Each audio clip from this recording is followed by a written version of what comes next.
So $70,000 literally changed my life that year. And then what I did was I looked back and I said, well, what did I do to get this one? And I landed another one on top of that, another one on top of that, and another one on top of that. And before I knew it, I went from making $20,000, $30,000 a year to $200,000, $300,000 in a single month for less than part-time, doing something I had very little skills, right? So you don't have to be an expert. You just have to be willing to do the work.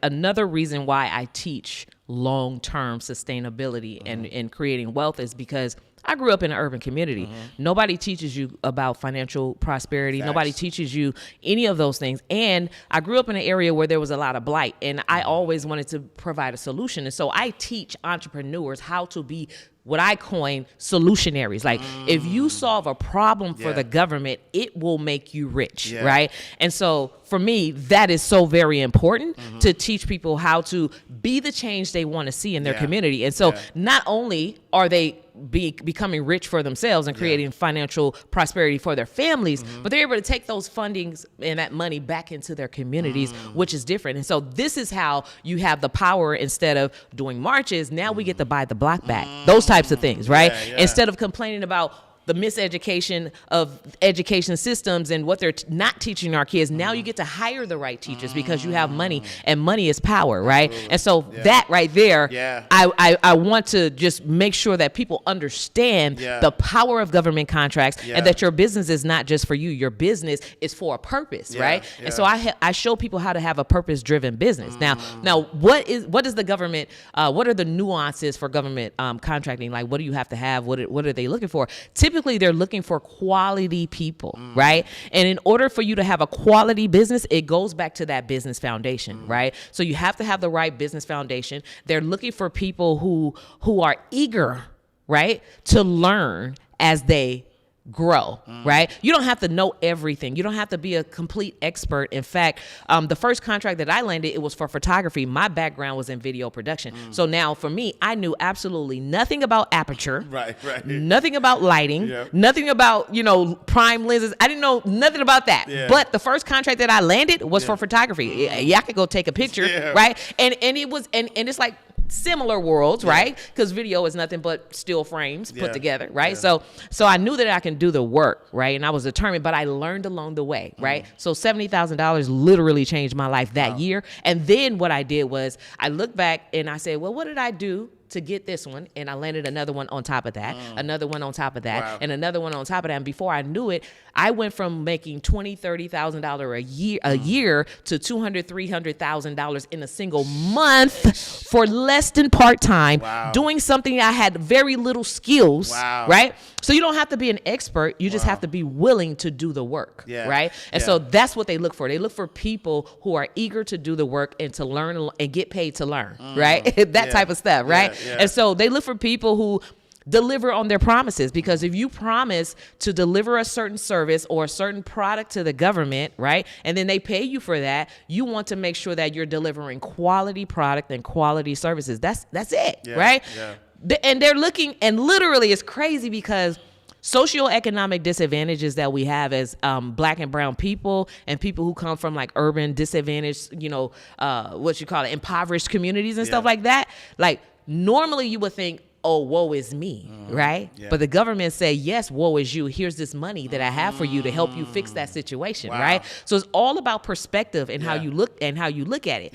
And they're looking and they're literally begging people to come get this money. And we're talking about trillions of dollars, right? There is no way that you can do business with the government and not at least generate $1 million, even as a broke entrepreneur right now. Wow. Yes. And so couple of reasons why, this is like powerful information. I think first and foremost, you know, like you mentioned earlier, like you are a wife, you are a mother, like you literally, with this time, you literally are allowed to, you know, be a mother, be a wife, and take care, you know what I'm saying, and have fun and travel and do all those things. All those things. And still, you know, make a lot of money. Yes. You know what I'm saying? Providing services to the government. But then also, this kind of changes the perspective, you know, because I think that, you know, to be honest, like me, I don't trust the government, right? But my lack of trust for the government comes from legal things from the past, Jim Crow laws, redlining, you know, things even from a financial perspective. And so I've always taken the aspect of, like I'm good on the government, you know what I'm saying? Like do for self. But, you know, this has given me a different perspective because there, you know, when you look at the stats of our community, the government is the largest employer of black and brown people, right? And then the second largest employer of black and brown people are entrepreneurs, right?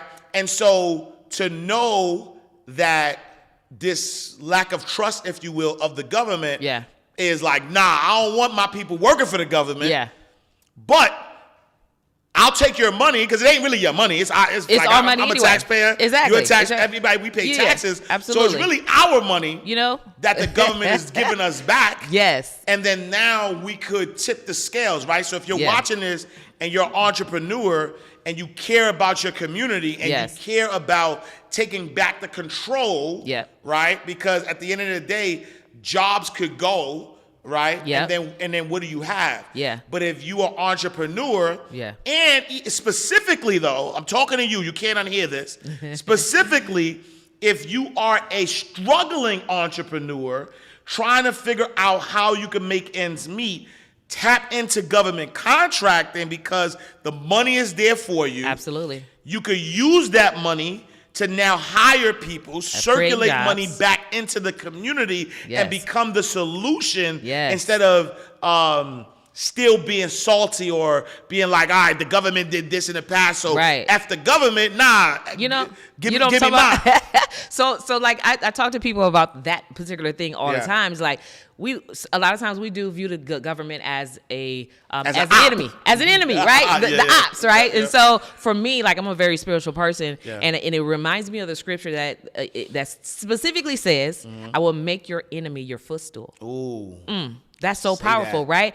And so when you think about it from that perspective, it's like all the government that oppressed the people now have these pools of money that's hidden in plain sight. But if you're smart enough, if you read and understand, right? Because there's riches in books. If you read and understand that the reparations is hidden inside government contracts for entrepreneurs, you can go get your 40 acres and a mule. It's not going to come from an external source. It's going to come from within, right? So if you have a business, having a business is one of the most significant, most powerful things that you can create. But most people don't know what they have. They don't know what they have, right? Your business will create wealth for you, but you have to be willing to learn how to get out of your own way and to do it the right way, right? So allow the government to fund your legacy. Yes, the government is funding my legacy. Before doing government contract, I own no land. I own no real estate. I couldn't afford those things. Now I own more than 10 acres of land. The government funded that legacy, and now I can pass it down to my children, right? I own properties and real estate and have rental property. The government funded that legacy, and it literally changed my life. So I was able to stand on the enemy's back to get and to accomplish things that society say I would never have accomplished, because statistically, I was supposed to end up a teen mom pregnant. Statistically, I wasn't supposed to have a college degree, and none of those things. Statistically, I was supposed to end up on drugs and on the street. And statistically, I was supposed to continue to pass down the middle class mindset of Yeah. working for paycheck to paycheck and barely making ends meet Yeah. and continuing to allow the government to tax me because poor people are taxed the most, right? Facts.